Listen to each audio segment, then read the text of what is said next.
30 to 60 million people. That's how many died the last time the Pacific Ocean did exactly what it is quietly starting to do again right now. Historians called it one of the deadliest disasters in all of human history, and almost no one alive today has even heard of it. But before you panic, hear the part that matters just as much. The ocean didn't kill those people just by itself. Human choices did. And that's why I'm making this video, to give you the steps throughout that could save the life of someone that you love. Scientists didn't guess this was coming. They read it months in advance in the ocean's own hidden heat. And by the time we're done today, you'll know exactly how to read the warning signs too. I'm Neil K. Shah, a Johns Hopkins and NIH-funded caregiving researcher and the CEO of Cariaya. I've helped thousands of families navigate aging, dementia, and serious illness. I'm not a meteorologist and not a clinician, but a researcher whose job it is to read the science and help caregivers plan for their loved ones. Everything I recommend today is free or low cost and accessible to most. So here's what I'm going to tell you about through this video. I'll show you how a single patch of warm water bends the storms headed for your town, how 2 recent versions of this touched 60 million people and carried diseases onto American soil, what the fringe theories get wrong, and the 5 free steps that protect an aging parent or a loved one this winter. If that sounds useful to you, please do me one favor right now. Share this with someone who has an older relative that's living alone. That share might be the reason that their lights stay on. So, what is this thing that can reshape an entire planet? It's called El Niño, Spanish for the little boy, and at its heart is a giant engine made of ocean heat. Let me make it simple. In a normal year, steady winds, called the trade winds, blow east to west along the equator, shoving warm surface water towards Asia. That lets cold and nutrient-rich water rise upwell, off South America, feeding one of the richest fishing grounds on Earth. Scientists call this whole looping system the Walker circulation. But every few years, those winds falter. And when they do, an enormous pool of warm water sloshes back eastward across the Pacific in slow and deep pulses called Kelvin waves. That warm water heats the air above it, and warm rising air acts like a boulder dropped in a stream. It shoves the jet stream, the high-altitude river of wind that steers our storms, hundreds of miles south. A patch of warm water thousands of miles away literally re-aims the storms that'll cross your neighborhood. That's not just a metaphor, but that's the exact machine. Now you may ask, how did we ever figure this out?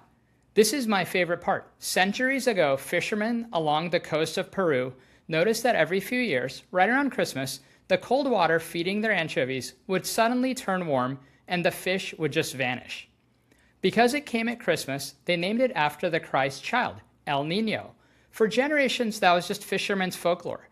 But then in the 1920s, a British physicist named Sir Gilbert Walker, stationed in India trying to predict the monsoon, spotted something eerie buried in the mountains of air pressure data. When pressure rose over the Pacific, it fell over the Indian Ocean and back again. It was a giant seesaw spanning the whole planet. He did it with nothing but pencil, paper, and just his stubbornness. No satellites, no computers. People called it a curiosity, and it wasn't until the 1960s that a Norwegian-American scientist, Jacob Bjerknes, connected Walker's atmospheric seesaw to that warm Peruvian water and realized the ocean and the sky were one linked machine. He named it the Walker circulation, honoring the man who saw the truth decades before anyone would even believe him. Now that brings me back to the terrifying number that I started with earlier, and I promise you the honest version.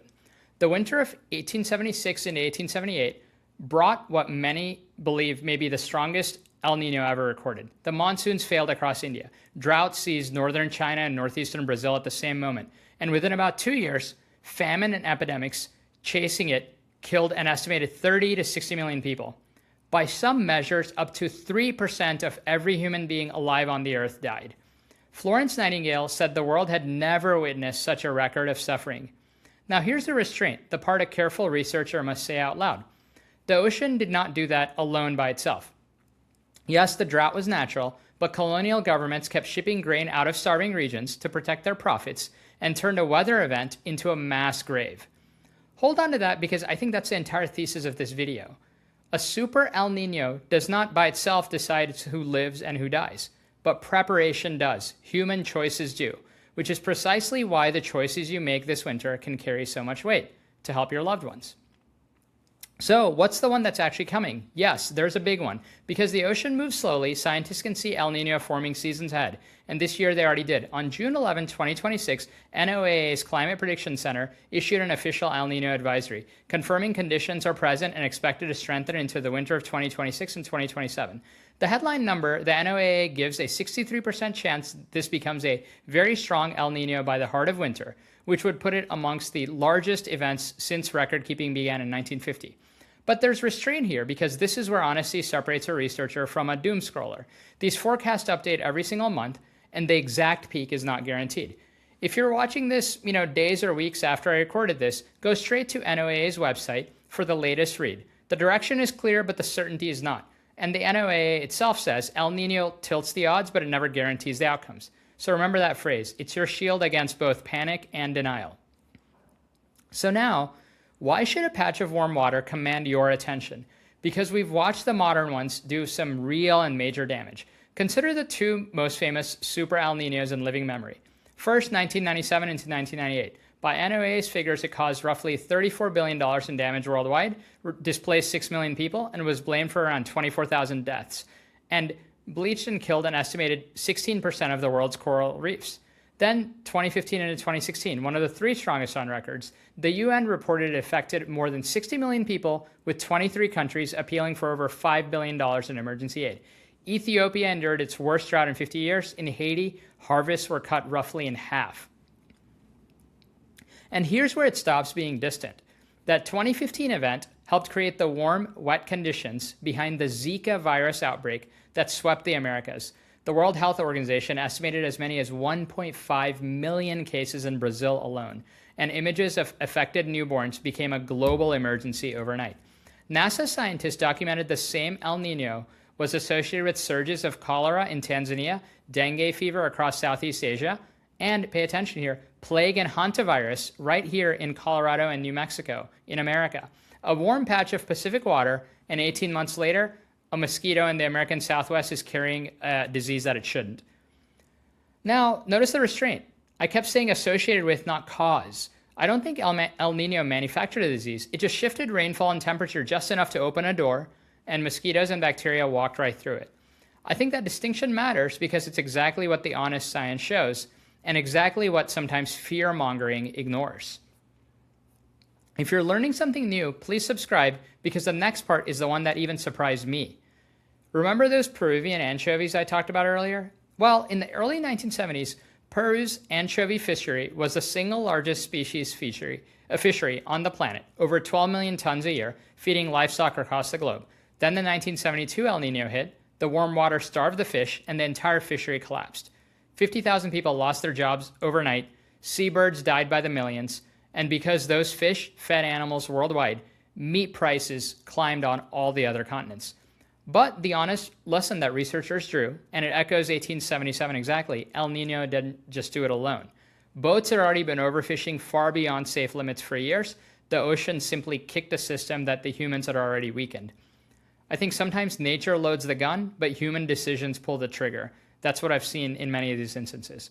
So, what could this winter look like where you live? I'll be careful and even-handed here because every El Niño is unique and this only shifts the probabilities. But the historical pattern for a strong El Niño winter in the US is fairly consistent. The southern tier, California, the desert Southwest, the Gulf Coast, and the Southeast, up into the lower mid-Atlantic, tends to run wetter, stormier, and cooler, with a real jump in flooding risk during big storms. The northern tier, the northern Rockies, High Plains, and the Great Lakes, tends to run warmer and drier, which can deepen the drought there. And late in the winter, sharp cold snaps can plunge unexpectedly far south. For an older adult, none of this is abstract. As we age, the body regulates temperature less effectively, and both extreme heat and extreme cold are associated with more cardiac events. The University of Michigan found out-of-hospital cardiac arrest rise during both. But the risk that really keeps me up at night as a caregiving researcher is the power. Flooding and violent storms mean power outages, and a study published in the journal PLOS Medicine in early 2026 found that blackouts of 8 hours or longer were associated with a measurable rise in emergency hospitalizations for heart and lung disease amongst older Medicare patients. Now sit with this one number. Most home medical devices like oxygen concentrators, CPAP machines, run on backup batteries that sometimes last only 3 to 8 hours. And as US power outages have grown roughly 9% more frequent and 56% longer over the past decade. This past July 4th, a single heat wave knocked out power to over 1.3 million customers. So just imagine, a strong El Niño storm takes down the grid for 2 days, and someone's oxygen machine has a 6-hour battery. That's not an inconvenience. That is a countdown. So hold that thought. I'll hand you the plan here in a few minutes of what you can do to protect your loved ones. But first, let's clear the fog, because whenever a big weather event looms, the internet floods with theories, some fascinating and true, but some that are flatly false. And the most valuable skill I can help teach people isn't what to believe, but how to tell them apart. So let's grade a few together the way a researcher would. Start with something real, but potentially wildly overstated, the sun. There's genuine peer-reviewed science here. In 2010, a team led by Mike Lockwood, published in the journal Environmental Research Letters, found that cold winters in the UK occur more often during periods of low solar activity, likely because dips in the sun's ultraviolet output can nudge the jet stream into stubborn blocking patterns. That is real. But watch how careful those scientists were. In their own words, they said it's a regional and seasonal effect relating to European winters, not a global effect. They did not claim the sun explains the entire planet's temperature, because it often doesn't. The sun's total brightness varies only about 0.1% across its cycle. Enough that NASA and NOAA say to account for roughly 1% of the warming of the industrial era. That precision is the fingerprint of good science. It tells you exactly what it does and does not show. And here's another history hook that you'll love. In the late 1600s, the sun went strangely quiet, called the Maunder Minimum, and Europe froze so hard that Londoners held frost fairs on the solid ice of the Thames. Tempting to say quiet sun equals ice age, isn't it? But careful researchers point out the cold spell began before the quiet sun and lasted well after it, driven substantially by volcanic eruptions and ocean cycles. So sometimes the tidy story is often really too tidy, and reality is a braid of causes. Now also the outright conspiracy theories. You may have seen claims that El Niño, hurricanes, or floods are manufactured by government programs like HAARP, H-A-A-R-P, or by cloud seeding. Let me report what we do know, because your safety depends potentially on getting this right. HAARP, in NOAA's words, is basically a large radio transmitter that studies the upper atmosphere 30 to 600 miles up, far above where weather even happens. NOAA states it flatly: no technology exists that can create, destroy, modify, strengthen, or steer hurricanes. Cloud seeding is real, but it's tiny and local. It can coax a little extra snow over one mountain range, but it cannot warm the entire Pacific Ocean or bend a jet stream. The engine driving 2026 is the same natural cycle Peruvian fishermen named centuries ago. It's basic physics, which frankly sometimes is more astonishing than even any conspiracy. Which brings me to a man you should know, because he's the reason you can get any warning at all. His name was Robert Fitzroy. You may know him as the captain of the HMS Beagle, the ship that carried a young Charles Darwin around the world. But Fitzroy's second act changed history. After a savage 1859 storm that sank over 200 ships and killed more than 700 people, he vowed that no one should ever be caught blind again. He founded what became the UK Met Office, wired coastal observers together by telegraph, and invented a brand new word for what he was doing. He called it a forecast. The first public weather forecast ran in the Times of London in 1861. And a darker lesson from our own shores. In 1900, an American forecaster named Isaac Klein had publicly mocked the idea that a great hurricane could ever devastate Galveston, Texas, calling it an absurd delusion. Well, that September, the storm came anyway, and over 6,000 people died. Still the deadliest natural disaster in history at that time. 2 men, 1 lesson. Forecasts can save lives, but only if we respect them and act. I think overconfidence is lethal and preparation is free. So here's your plan. Every item free or low cost, none of it requiring you to buy stuff from anyone. 1, the power outage plan. If you or a loved one uses oxygen, a CPAP, a wheelchair, or any powered medical device, call your electric utility today and ask to be placed on their life-sustaining equipment or a medical priority list. Get our battery backup good enough for at least 24 to 48 hours, and a plan for where to go if power stays out longer. Tell your local fire department. 2, medications. Keep at least a 7 to 14-day supply on hand, and for anything refrigerated like insulin, ready a cooler, ice packs, and a thermometer. 3. The kit. 3 days of water and non-perishable food, flashlights, a battery or hand crank NOAA weather radio, and a printed list of medications and emergency contacts. 4. Heat and cold safety. In heat, know your nearest air-conditioned cooling center, often a library or a senior center. In cold, keep space heaters 3 feet away from anything flammable, and never, ever run a generator indoors or in a garage. And 5, the most important of all, the check-in call. If you have an older relative living alone, set a simple schedule so that someone calls or visits them every single day during any storm or heat wave. I think isolation is the hidden killer. Write these free resources down too. Dial 211 for local help with utilities and cooling centers. Call the Elder Care Locator at 1-800-677-1116 to find your area agency on aging. Get checklists at ready.gov and FEMA. Get your forecast straight from the source at weather.gov and heat.gov.